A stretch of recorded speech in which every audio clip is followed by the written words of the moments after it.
Welcome to episode 13 then. No, 14. Welcome to episode 14. This is the beginning of the episode. We always start now with arguments about what the fucking episode number is called. So that's very good. Yeah. we always invent some number, but we're in the double digits, so we don't care anymore. So exactly. Yeah. All right, let's do this thing. So no special guests and actually yes, some special guests, but in a kind of historic sense. Yes. Because we're going to do this. This is a kind of special show. We're going to do two specials. Mm-hmm. This is the first one. No, fuck. I'll edit this out. All right. This. No, it is the second one. Shit. Okay, I'll edit that out. Right. This is the first of two specials that that are recordings of interviews we did at Euroclojure 2016 in good old Bratislava, in Slovakia. This was, we're going to have four interviewees on this one. Do you remember who they were, VJ? Yeah, sure. So we talked remember the first one? The first one is Colin. That was your nemesis, wasn't it? Colin. Well, technically, Colin is not nemesis. He's a very nice guy, I think. But what he's doing is devil's work. Well, not maybe not. Anyway. Sorry, Colin, if you're listening to this. You did call him a devil on the show, so I probably. I think you did. I apologize, but God. I know there are a lot of people who are interested in listening to him, and so we start with the devil talking about Cursive. That was pretty good. Yeah. Each of these segments are about like 15, 20 minutes long, aren't they? So they're fairly short interviews. They're really kind of interviews around the stuff that the people are doing. So yeah, Colin is the Cursive guy, and then next we've got John Pither. Yeah. So John is from the consulting company called JUXT, and probably you know him from his blog posts about closure at a bank and closure at a publishing company. He's now working at JUXT, helping companies write closure code along with Malcolm and other people. Yeah, the thing I like about John as well is he does a lot of when he does talks, he always gives good talks, and so definitely kind of look back at some of his talks. But this was a very nice, light-hearted chat about growing a consultancy in Clojure, and also legacy code and how he came back to the same code base. So we really recommend listening to that one as well, obviously. And then, sorry, did you want to say something more about John? No, that's okay. Okay. Yeah. And then we have we have Srihari from Nilenso, which is a company in India, and he was also a speaker at Euroclojure. We got to talk to him about what he does and what his company does. And at Euroclojure, he gave a talk about South Indian music generation and everything. So if you haven't checked out his talk, I really recommend checking it out. And the Euroclojure videos are up already. And that's the third interview that we have in this episode. And finally, for this episode, we have Carin Meier. We start with the devil and end with an angel. Is that a bit too cheesy? I think it is. Yeah, it is. Yeah, okay. Well, fine. We really want Carin Meier on our podcast, so that helps. But it was fantastic to talk to her and meet her, and she was very kind to sit with us for some time and answer our questions. She's working at Cognitect. Yeah, I shouldn't name our competitors. Also, she's the author of The Living Closure, which is a very nice introductory book about closure. So those are the four talks that we have for part one. So that's pretty much it. And I think all I can say is enjoy the interviews and do let us know what you think. And we would like to, but we will soon publish the videos of them on YouTube pretty soon. Yeah, I think we're nearly done with the videos. We hopefully will record those in the coming weeks. It does take a while, unfortunately, to get these videos sorted out. Yeah, I just want to add that there is a little bit of a sound quality issue on the recordings because we only had one microphone and we're passing the microphone around from person to person. So sometimes you hear the little clicks on the microphone, or maybe sometimes you hear people not speaking quite so loud as you'd like them. So apologies for that up front. We still think that the vast majority of the quality of the recordings is pretty excellent. But yeah, enjoy the interviews and look forward to the next episode, part 2, that will be released also very shortly. Yeah. Okay, cheers, guys. Okay, bye-bye. Welcome to our first ever Defen talk show podcast combo. I don't know how it's going to work out, we'll see, but we've got an awesome guest, Mr. Colin Fleming. Hello, Colin. We're going to do a bit of mic swapping here, by the way, so just watch out for that. I'll be leaning in an intimate fashion here while I'm talking, yeah. Leaning in? Just... Okay, Colin. Yeah, no, I'll grab it, all right. Who has the mic is speaking, right, exactly. Yeah. So, it's good to be here, thanks. Right, we've got to give VJ a chance to speak now. I know he probably has lost his tongue a little bit in front of the devil that is Cursive, but let's just give him a try. Yeah, so this is going to be a proper, a clash of religious beliefs, I would say. So Colin is the creator of Cursive, obviously, and I'm to shake hands with him. Let's just see that happen. I mean, like Hillary and Donald, let's see it happen. No, so I'm obviously a devout Emacs user. So, well, let's not talk about Emacs today. Let's talk about a bit more about Cursive.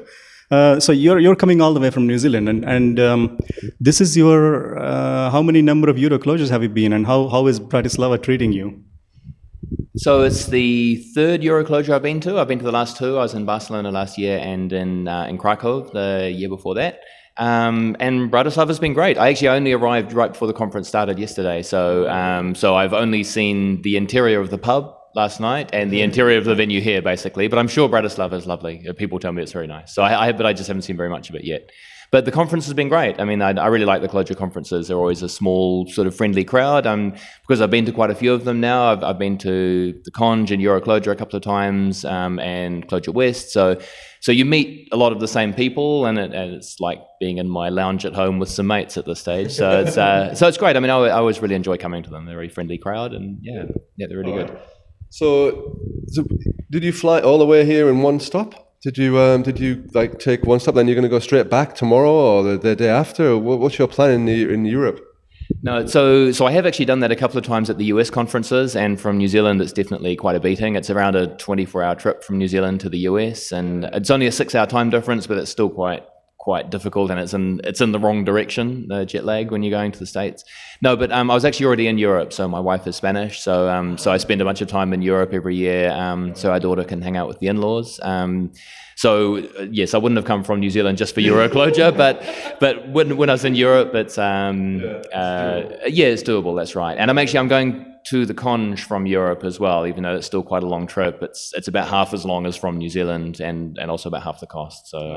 So I'll definitely be looking forward to that as well. All right. Maybe we give sure. the Emacs. Yes. So I'm pretty sure you keep writing cursive code in Emacs, so you don't need to say it on the camera anyway.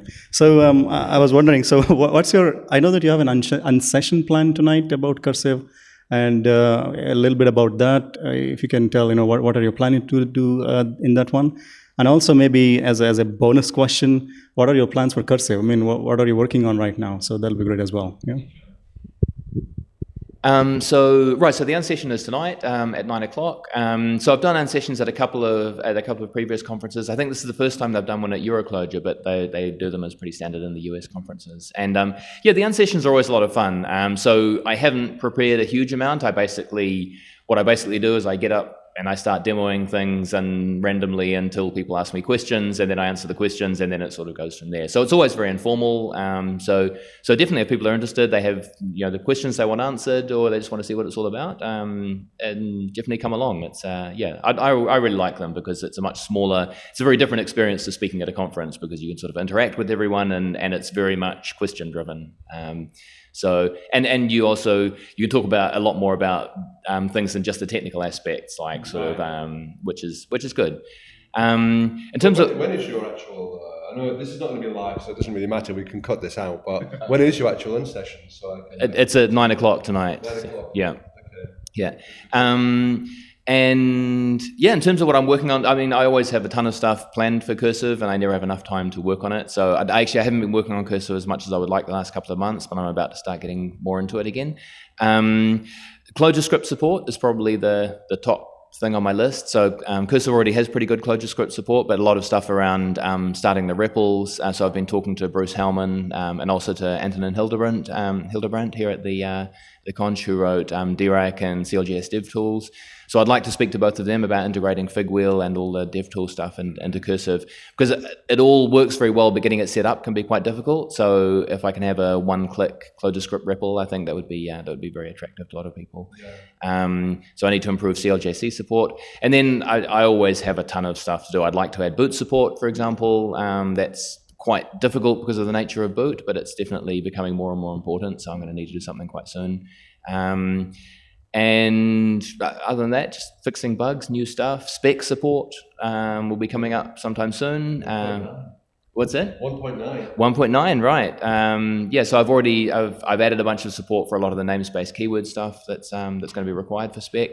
But Spec has a lot of scope to actually provide good editor support, I think. So marking errors in the editor when things don't conform to specs, especially around the macro specs, things like that, when people expect a function and Cursive can see that the spec is expecting an int and you've passed a string, something like that. So all of that should be doable, I think. And even just what's that, sorry? Yeah, exactly. And just showing basically the specs and parameter pop-ups and things like that in the documentation, all of that I think will be very useful. Okay, I think that's going to be very exciting for us Cursive devotees to look forward to. But I noticed on the Clojure mailing group, there's been a bit of conversation recently about types and with the spec stuff coming up, and you've had a little chat about Kotlin and things like that, and I know you've been advocating that kind of, let's say, more typed stuff around the stuff at the interfaces between Clojure and Java. Maybe could you give us like 2 minutes on why you're advocating for that? Because I think it's quite interesting, because clearly if you're all Clojure, then spec does the job for that. But where you've got this interop interface, where you're mining that essentially with Cursive, then I guess it's a tougher job. So maybe you could just give us 2 minutes on that. That would be really good. Sure. So I'm not sure I can do it justice in 2 minutes. We've got a bit of time. It's okay. Yeah. It's a complicated topic, and I think. So I haven't fully worked out exactly why Cursive suffers so badly from null pointer exceptions, because when I talk to Clojure developers, they pretty much fall into two quite extreme camps, who are either I never see null pointer exceptions, or I see them all the time and they ruin my life. Yeah.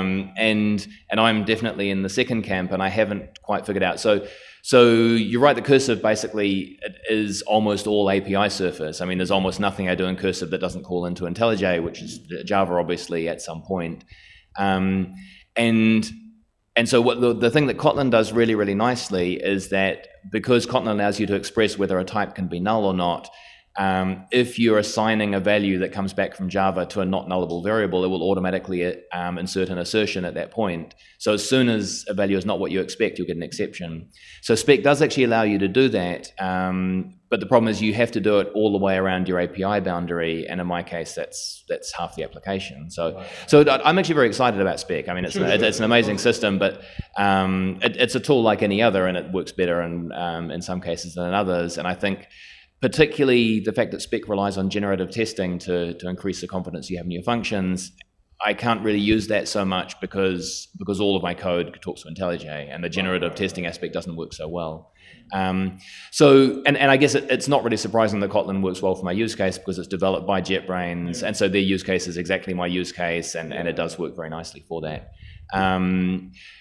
I still don't know what I'm going to do. I don't want to write all of Cursive in Kotlin. I'd much rather be using Clojure, and I'm kind of sad that I don't have a better solution for this yet. So I'm sort of casting around, and I've actually had some interesting conversations with people here at the conference. I spoke to David Nolan about it a couple of weeks ago as well. So I have some ideas there that are not fully developed yet, and I'm hopeful that I can come up with something that is at least sort of 90% Clojure-like, but maybe helps me fix this problem. But I don't fully know what it's going to look like yet. So maybe some kind of library or something around that layer, maybe something like that? Yeah, possibly. Some sort of static analysis ahead of time, maybe. The problem is that to automatically insert the assertions where you need them, it needs some kind of integration with the compiler. So if I were using spec, I would have to say, I want all these functions to be instrumented at runtime. And you pay quite a reasonable sort of cost for that. Obviously, the null checks that Kotlin inserts also impose a runtime cost, but assuming that the assertion is correct, Hotspot should completely optimize that away. Spec will probably have a slightly more overhead. It should still be pretty efficient, I think. But the main thing is that I have to annotate all the functions manually saying, I want runtime checks at these and these and these points, whereas with Kotlin, it just happens magically. But for that to happen, you need some kind of integration with the compiler. Right. Well, thank you very much. I think it's been an amazing first ever episode of the Deaf and Talk Show stroke podcast. I don't know if you want to add some final remarks to Colin? Yeah, thanks a lot for joining us. And this has been a pretty exciting time for us, I think. And we'd really love to have you on the show, on the podcast at some time, so we can go deeper into what you're working on and perhaps spread the news around a bit about Cursive and tell people that, it's going to be very difficult for me, honestly, but you never know. So we'll try that out. Yeah? Absolutely. Yeah. So I'll just drop him off for one show, okay? We'll just have a private conversation, Colin, okay? No problem. Well, thanks very much. Okay. It's been really fantastic stuff. Yeah. Okay. Thanks Cheers, very Colin. much, guys. It's been a pleasure. Okay, we have John from JUXT today. Welcome to our first talk show format of our podcast for some reason. Yeah, so this has been an amazing. Of course, the honor is all ours. First of all, this is the fifth Euroclojure. How many Euroclojures have you been to, and how is Bratislava Euroclojure for you so far? So I'll answer those in sequence. So this is my fifth Euroclojure. I talked at the first two, and then I talked at the fourth. So I was actually hoping to talk at every single one, but I think they wouldn't allow that, and rightly so as well. Who wants to hear from me, for that length of time? But this conference is great. The venue is fantastic, isn't it? And just the vibe as well. The sort of unsessions and chats that are going on at the top on the balcony, having a great time. Yeah. So, and you are also sponsors of Euroclojure now, and you've been running Clojure consultancy for some time. And I've seen you speaking about Clojure at a bank, Clojure at a publishing company, and you have a lot of experience with building large Clojure projects. So, can you give us some idea about the difficulties or the fun stuff that you're facing building a Clojure consultancy? Yeah, sure. So JUXT has been going for about 4 years. And really, there's lots of developers out there that want to do Clojure. So I think it's kind of funny when you speak to companies and they say, we'll never be able to hire in Clojure. We can't hire Clojure devs. There's more Clojure devs on the market right now that are actively searching for good projects, and there are the good projects. So every client that has dabbled in Clojure or used Clojure always reports back that the hiring is one of the best things about it, because they sort of get the CVs coming in, they get people actively seeking them out, and then the people that seek them out are top quality as well. So it's sort of a win-win for the employer. So that's one of the good experiences. And it's good for JUXT as a company because we're very opinionated about our stack. We only do things using Clojure. If we had a client that said, we love you guys, but we want to use Scala, then we'd probably just say no. So the way that we're so opinionated, I think, attracts good developers that want to work with us. So that's one of the strengths of JUXT, and it's one of the things that really excites us. So you started with Clojure almost how many years ago? From the beginning of Clojure? Or? I've been doing Clojure since 2010, so that's probably 6 years. So yeah, it's been a good journey. As you say, we started with Clojure in the banks. That's how I met my business partner Malcolm, because he was doing Clojure in a bank, and he had a blog called Clojure in a Bank, and my blog was Clojure at a Bank. So we sort of like looked each other up, and who is this person that's in my space, that's capturing my domain? So yes, we sort of met and we went for lunch, and then we said, you know, we love this technology and we love the fact that it energizes companies and people want to do things simpler and they want to reduce waste, and that could be the basis of a services company. We want to take that out and do it more often at more places. So that's what really inspired us to start with JUXT. So we were having a chat before about building up a big project, and you were saying about refactoring code and stuff like that. And I think it's one of these things where, like you said before, if you're building up and getting excited about stuff, everyone's really loving greenfield projects. You know, they love that kind of stuff. Every developer wants to be on the cutting edge of technology with greenfield projects. But I guess at some point you have to, you know, get real, and it has to be brownfield, or it has to be, you know, a year in or 2 years in. Things must change a little bit, you know, when you're doing things like day in, day out in Clojure. The kind of like the excitement, the kind of passion maybe wears off. Or how are you finding that in terms of like, now you've done it professionally for so many years, how are you finding that experience? I think that's a great question. It goes to the heart of one of the issues that I think does concern employers and does concern me, which is we're in a strange place where we've gone for a language where there's simplicity and there's less bloat and waste. But there is a side of it that can happen where developers look at this new technology, the new languages and frameworks, and sometimes they get a little bit drunk, like, oh, let's use this, let's use that, we're going to need this sort of distributed orchestration computation engine. We're going to, we have to have it. We have to, use spec or schema everywhere, like every single function. So I think we've gone for this simpler tool set, but then it's the next frontier of waste that bothers me. I think the way to do it is you still need leaders. I think is what you said, Ray. You still need somebody that's on that bridge, that's sort of making sure that developers are still adhering to business value and business focus, and we're not just picking up the technologies and going through it. We still maintain that business focus. What are the challenges for that? The challenges of maintaining that leadership. I mean, how you, because you are a leadership person, you are a leader. You're a team leader, you're a business leader now. Well, I think I've made mistakes in the past. It's, I think on one of our big projects, I was very much trying to get buy-in from everybody and treat the project as a democracy. It's almost like now we're in a new space where we've got really fantastic developers and the tooling is fantastic. There's a temptation to think it should all come together and it's just going to naturally evolve to be an amazing project. But I've since learned that there really is no free lunch. Software is not a democracy. You still need somebody that listens and understands and empathizes with the developers on the ground, but ultimately sort of maintains the sort of respect of the trust that the clients put in us when they bring us onto their projects and they spend all that money basically to craft that delivery team. Yeah, I think that's really interesting because I am also like into architecture and stuff like that, and we work with projects in an enterprise architecture mode where you have to tell people, okay, well, if you're going to do persistence, for example, you have to do it a certain way, use a certain library. You don't want all the styles to be completely different from one project or one application to the next. Obviously, things are going to evolve. You're not going to say, right, okay, you guys didn't use spec in the past, you use schema, so you've got to change everything tomorrow.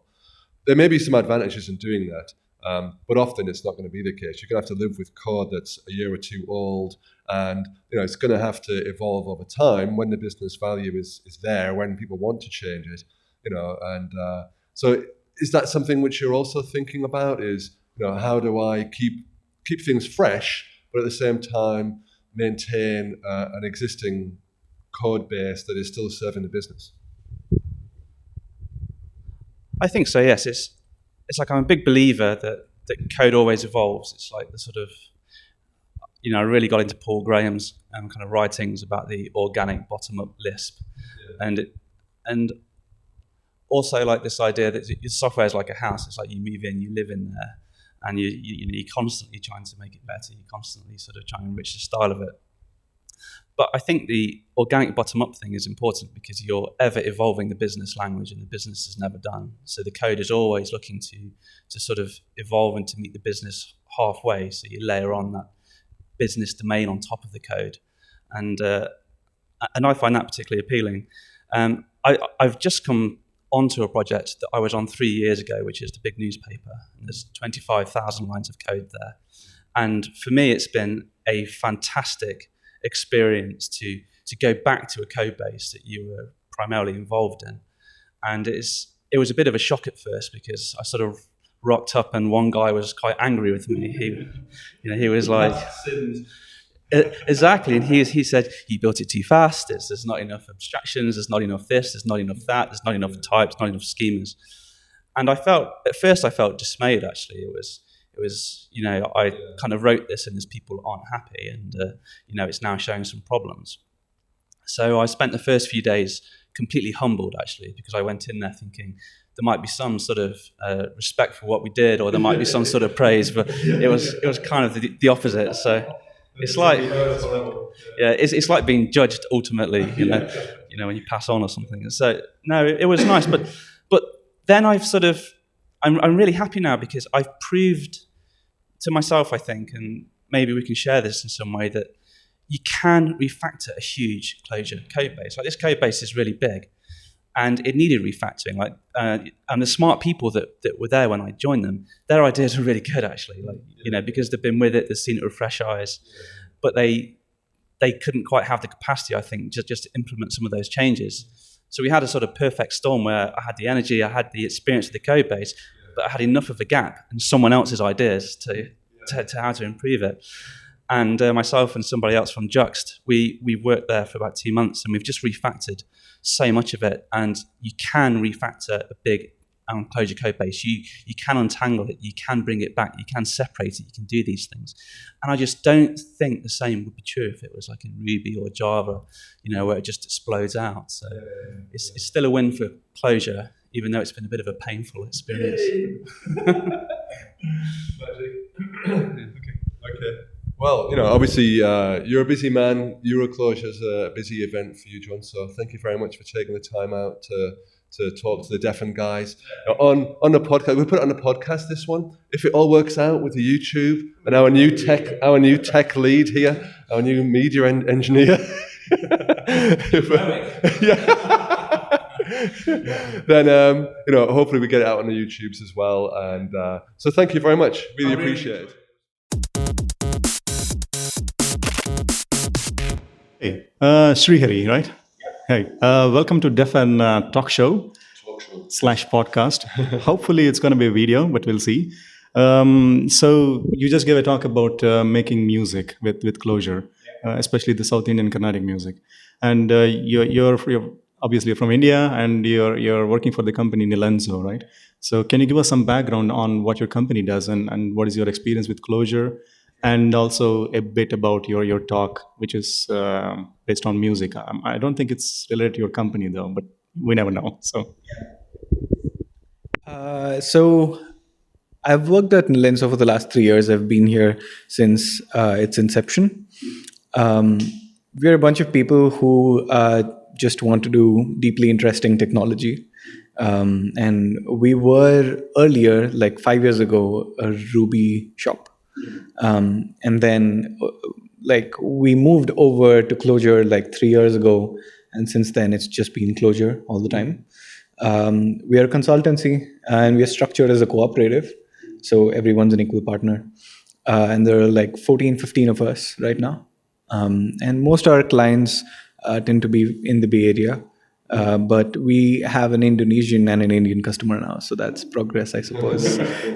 We get to work in the same time zone for a change. So yeah, it's been interesting. Just maybe just one little background question there is like, what motivated the change in your team from Ruby to Clojure?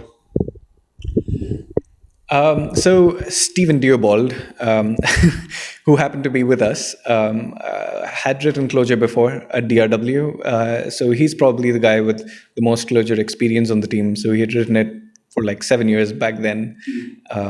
And he wanted for us to try it out on one of our clients' projects. And this was actually Runa at the time, if you were familiar with that, right? So a bunch of us knew people from Runa, and they'd just gotten acquired by Staples, and they'd become Staples Labs. And so we got to work with those folks, and then the Cognitect folks there. So that was pretty cool. So we got on board, and we were productive for some reason within like 2 months in, and we were like writing Clojure code that was going into production, and it was like, this is actually quite productive. And I seem to be getting a whole lot of work done in much less time. And I guess that was like proof. Was good enough for me. Like the language sort of got out of the way. Like I spent like 3 months going through Joy of Clojure, doing a bunch of Clojure on the side before I actually picked up actual work. But when I did, it felt like it really got out of the way, and I got to focus on the problem more. Yeah, that was it for me. Okay. Whoops, let's just put it around that way. So you're also one of the main sponsors of Euroclojure. So thanks a lot for that. I mean, without sponsorship, we wouldn't be here and doing all this stuff. So that's pretty great. And so your company is a consulting company, and you guys do, other than Clojure, other projects as well, or how does it work? Which technologies do you work in mostly?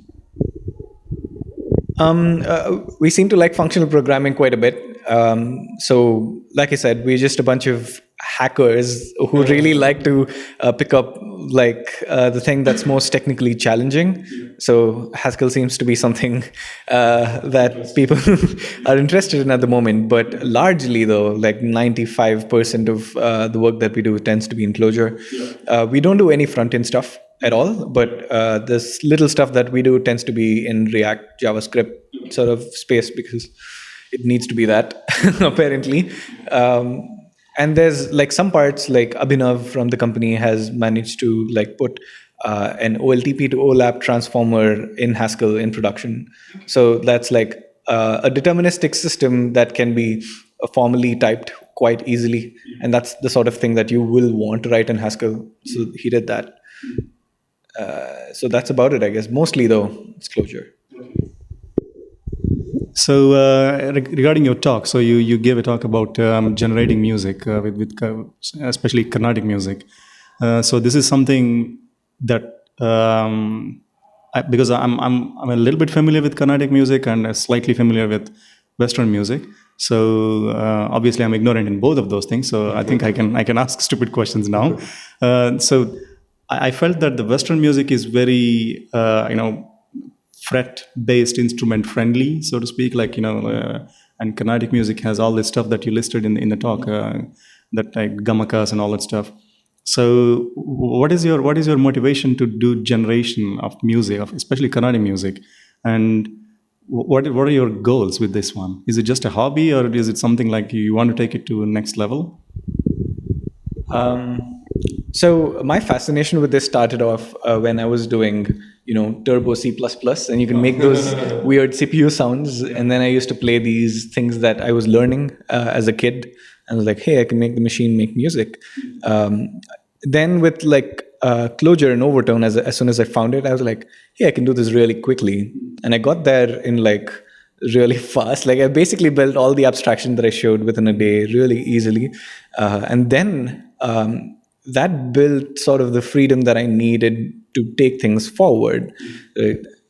So Carnatic music, like you said, does have a sense of continuity that most Western music does not. And modeling that was interesting, right? Like, now how do I make something that's built for Western music, mostly make Indian music sounds? That was a challenge. And I wanted to do that. I really wanted to solve that as a problem. And it was interesting to me, something I picked up on a weekend. I actually don't even forget where that started, but I mean, like, I that was a fascination. I wanted to solve that, and I got somewhere with it. And then once you have clean code that just works mostly, you have this freedom of ripping things apart, and then you can add things newly. That's quite easy to do, and guess I just sort of kept doing that more and more. And there are actually quite a few people who try to do like Carnatic computational music. And the reason why this is actually a thing is because it's interesting in Indian music. There are a lot of these concepts like gamakams and ragas, which are constraints that you can use to model, right? You're sort of blind when you want to understand what is melody and what makes music more melodious. And you want to sort of grab every single abstraction that you can find and implement it and use it to make some generative music that is melodious. So Carnatic music happens to have a few of those. And Carnatic music also has a large history, and like there's an evolution of knowledge that you can use to do something here. So there is this MTG at Barcelona, and they have this thing called Comp Music, which is funded by the EU. And that organization funds other research in India, in IIT Madras and Bombay. And these people do research on Indian classical music as well. So I'm definitely not like the only person doing this music, this stuff. And a lot of inspiration comes from these people. And there's just a single chain that like, it took me a while to figure out that, oh, this whole thing is just one thing. I just knew individual people that did this. So yeah, I guess the next step for me is like sort of bring these people together. There's a whole bunch of people doing these little small things, and I want to like bring them together and see like take this to the next step. I really feel like people, so I know a whole lot of people who just have these big collections of books. Like, oh, my granddad gave this to me, and it has these beautiful compositions that are completely lost now. Or like, look at my collection, it's the biggest thing possible. I don't think those things should exist. I think it should just be a generic database. Like all this data should be in Wikipedia. So I guess a lot of my inspiration for doing this is also that I feel Carnatic music should move into the digital age. It's very long, far back now, and it needs to move in. So, sorry. Oops, we have a looping problem. So, my final question then, Emacs or something else? So another Emacs guy. Just get out of here, okay? We've had enough of you now. God damn it. No, that's brilliant. Thanks very much. It's inspirational stuff. All right, well, so, Carin, welcome to Deafn Talk Show and Podcast. Maybe use the talk show if we all worked out with the videos. Thanks for coming along. We're going to talk to you a little bit about living with closure, the book Living Closure, about various things that you're doing, in your daytime and in your nighttime activities. Well, at least to do with closure. So I don't know. Do you want to give a bit of background about kind of how you got into closure and sort of what sort of things you're doing these days? Sure. Yeah, happy to be here. So I got into closure. The years kind of go by now, but a while ago, maybe about five years ago. I was a Java developer and enjoyed working in the language, but I wanted to learn a functional language. So my two choices I wanted to look at were Clojure or Scala. And for me, I kind of approached it that I like learning a spoken language. I just wanted to be immersed in a different way of doing things. So I chose Clojure. And I had never been exposed to Lisp before. Right. So I don't know if I fell in love with like Lisp or I fell in love with Clojure, but once I saw it, there was no going back. It was so beautiful. And then of course it's practical. You can get all your Java libraries and it lives on the JVM. So you can still use the things that you were sort of used to before. Mm-hmm. Yeah. Thanks for that. You're an expert. So, Vijay. So, this is your first Euroclojure, or have you been here before? And also, you're going to talk about spec today, right? And can you give us some idea about what the talk is about a little bit? Yeah. Yeah, no, this is my first Euroclojure. So actually my first time in this part of the area, and it's just beautiful. So, and all the people that I've met are super nice and super smart. So it's been a great experience all around. So today I'm actually going to be talking about spec and a couple of kind of creative experiments that I've done with it. One is with combining spec with genetic programming, and the other is combining spec with self-healing code. So this is like when a function gets a runtime error, if it can use spec to sort of heal itself for that time and subsequent times. So the hope is I always love taking advantage of having a group of people interested in Clojure and so many smart people out there. It's great to share ideas and hopefully get people's creative juices going and inspire them to explore more with spec. Yeah. So Clojure is code generating code, and now you're going to code fixing code itself. Then basically we're all done. So we don't need to write code anymore because it's going to fix itself. Oh, that's pretty cool. Okay, so you were just saying that you joined Carnatic 1 year ago. So can you give us some insight into what kind of work you do there, and your experience with Java before, which kind of projects that you worked on? Yeah, so it's been great working for Carnatic. I work remotely, so most of the time I am working in my house, although I try to get out and about. Though there was one time during the winter. Yeah, but it is a danger. You get so comfy at home because, like, during the winter you don't want to go out. But I realized I hadn't actually left the house for a whole week, and I was like, I really should get out. But it's a great experience. So we do consulting work. So I like that because I get to see a lot of different things. Depending on how long the project is, you get to be exposed to working with big companies or working for startups, even working for game companies, which was a bit fun. So yeah, I get to do front-end Clojure script stuff, back-end stuff, and then, of course, I have to dip my toes in Java every now and then, too. So. Yeah, fantastic. Okay, so also, as well as being a kind of consultant and a speaker, you've also written a book as well. So, Living Clojure, introductory book. I remember you talking on some, I don't know if it was a speech you made or if it was a podcast, talking about the kind of motivations for it, like the storytelling. Maybe you can just recap that a little bit about why, what was the motive? Because obviously writing a book is very hard. I haven't done it, he hasn't done it. We're in awe of people that will put the effort into writing books. I think it's impressive. So what was the motivation to go through all that pain? Well, first of all, I didn't know how hard it was. Is it like childbirth?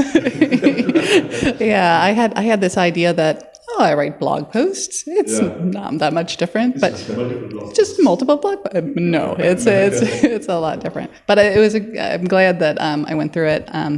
But yeah, I believe that narratives or storytelling is core to our human experience, and there's been some research to back that up. So I think if you can combine telling stories with trying to teach, it hits at a different level than if you take the narrative out. So I try to incorporate some narratives whenever I'm trying to, get across concepts, because I think it helps, or at least some people it resonates with.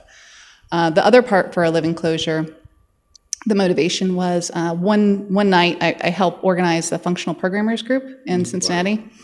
And they're not all Clojure developers. They come from all walks. And somebody had said, I had tried to learn Clojure last weekend in 2 days, and it was just too hard. I just, I read a whole book in 2 days, and I just don't get it. And I was like, well, that's like me, not exercising regularly at all, trying to run a 5K. And saying, oh, this is too tough. I can't can't run. You need to have some sort of expectation that you can't do it all at once, and that you need to slowly, especially if you're coming from a different paradigm like object-oriented, it actually takes your brain time to change and time to make those new connections and start thinking and modeling the world in a different way. So I think we should set people up for this is going to be a process. And you're not going to get it all at once, and it's going to take some time. Yeah, I think I mean, athletics is a good one in terms of getting some training, and like I think other people have talked about learning a musical instrument and stuff like that, where, you can kind of make a noise pretty quickly, but actually if you want to become proficient at it or, skilled, then it's going to take a bit of practice and all those kind of things. So why do you think that Clojure, though, what is, maybe it's a Lisp or something, there's something about Clojure that maybe, or FP, I don't know. Maybe I'm kind of blabbing around now, but there is some kind of mental barrier to either FP or Clojure or something where, and maybe it was like that, and I started as a C programmer and then eventually went into OO, and it took a while for me to get OO, I guess. But do you think we're going through the same barrier with FP, or is there something special about FP, or it's just something we have to go through where, the programming community just has to basically get their head around it? It's a hard question. Well, do your best with it. Right. So my own personal view of it is it's just the way you look around the world and you're translating problems and how you want to model the world. And that changes drastically if you look around and you see everything as objects, and or you see things as, beautiful chain data flows, just that mental representation. And I actually have a picture in my talk this afternoon. I don't know if you're familiar with the duck rabbit. It can. It's an illusion. If you look at it one way, it looks like a duck. And if you look at it, is it a duck-billed platypus? If you look at it one way, it looks like a duck, and you look at it another way, it looks like a rabbit. Well, if you're so used to seeing just the duck, it's going to take you a while. But at some point, if you learn both ways of thinking, you can see both the duck and the rabbit. Right. They coexist. I don't know which one's the functional duck. Well, they do say if it walks like a duck and quacks like a duck. Okay. Well, okay, this is great.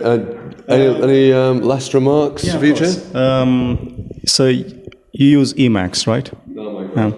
That's fantastic. Yeah. So before we wrap up, and so stop him now. Stop. No, I'm joking. Anyway, apart from obviously Clojure is a big part of you're working full time, you're working for Clojure stuff. So what else are you into? I see that your talks are not just technical always. They're related to something outside the general programming stuff. Like today, you're going to do the genetic programming thing. I remember there was something related to the biology stuff before. So what are your hobbies apart from writing Clojure? Well, I really I'm a big integration proponent, and integration of different disciplines into computer science and taking things from different languages and bringing it into Clojure. So that's really what kind of gets me excited when I can learn about slime mold and learn about these cool self-organizations, that all these things are just like little cells all together, but together they can self-organize themselves and really have complex behavior. And how do you then take those ideas and maybe translate them into our computer programming field? And there's all sorts of things we can learn from different fields, and that's kind of what gets me excited. Brilliant. All right, okay. Well, thanks very much, Carin. Okay. I think we'll stop there, and